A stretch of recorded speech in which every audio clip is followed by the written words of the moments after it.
साल 1996, जगह हैदराबाद का पुराना शहर यानी चार मीनार। यह वो दौर था जब इस इलाके से सांप्रदायिक तनाव की खबरें आम बात थी।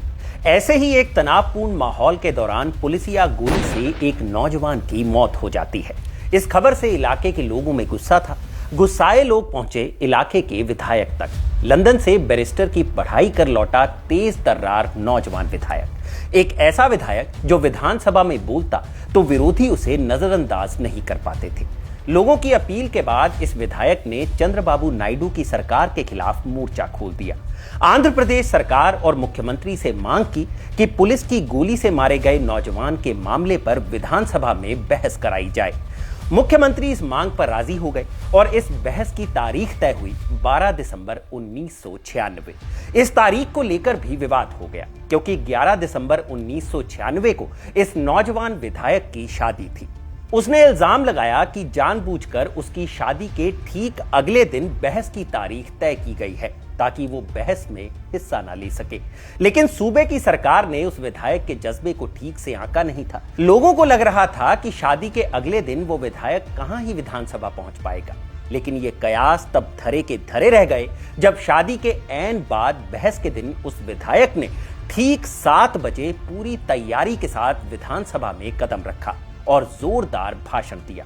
और आने वाले सालों में विधानसभा से लेकर लोकसभा तक सारे तथ्यों और दलीलों के साथ बहस ही इस नौजवान नेता की पहचान बन गई। सफेद फार्म अफ्रीका के कानून को महात्मा गांधी ने कहा था कि ये मेरा कॉन्शियंस इसको मानता नहीं, मैं इस कानून को कबूल नहीं करता हूं। तो महात्मा गांधी ने क्या किया, उन्होंने उस कानून को फाड़ दिया। तो मैं गांधी की तरह इस कानून को फाड़ता हूं। ये अनकॉन्स्टिट्यूशनल है सर। तो किस्सा के इस एपिसोड में आज कहानी ऑल इंडिया मजलिसे इत्तेहादुल मुस्लिमीन यानी AIMIM के प्रमुख और हैदराबाद से लगातार 5 बार के सांसद असदुद्दीन ओवैसी की, जिनके नेतृत्व में मजलिस सिर्फ हैदराबाद या तेलंगाना ही नहीं बल्कि महाराष्ट्र, बिहार, उत्तर प्रदेश समेत कई राज्यों में प्रभाव रखने वाली पार्टी बन गई। सुनाएंगे आपको कहानी हैदराबाद के इस लड़के की जिसकी पहली मोहब्बत राजनीति नहीं क्रिकेट थी। कैसे एक नेता का बेटा लंदन से लॉ की पढ़ाई करता है और फिर राजनीति में कदम रखता है। मजलिसे इत्तेहादुल मुस्लिमीन यानी MIM की कहानी भी सुनाएंगे जिस पर पाकिस्तान परस्त होने का तमगा चस्पा था और फिर कैसे असदुद्दीन ओवैसी के दादा ने इसे AIMIM में तब्दील कर दिया।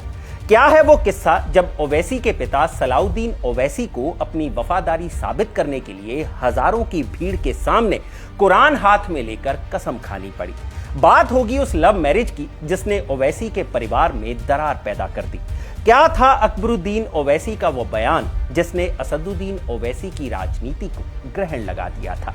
बात उस वाकये की भी होगी जब असदुद्दीन ओवैसी को सरेराह जमीन पर घसीटा गया और उन्हें अस्पताल में भर्ती कराना पड़ा। हैदराबाद मक्का मस्जिद बम धमाके के बाद ऐसा क्या हुआ कि ओवैसी पर मुस्लिम युवकों की अनदेखी का इल्जाम लगा और कैसे ओवैसी ने मीडिया के जरिए अपनी पैठ बनाई और पूरे देश में मशहूर हो गए।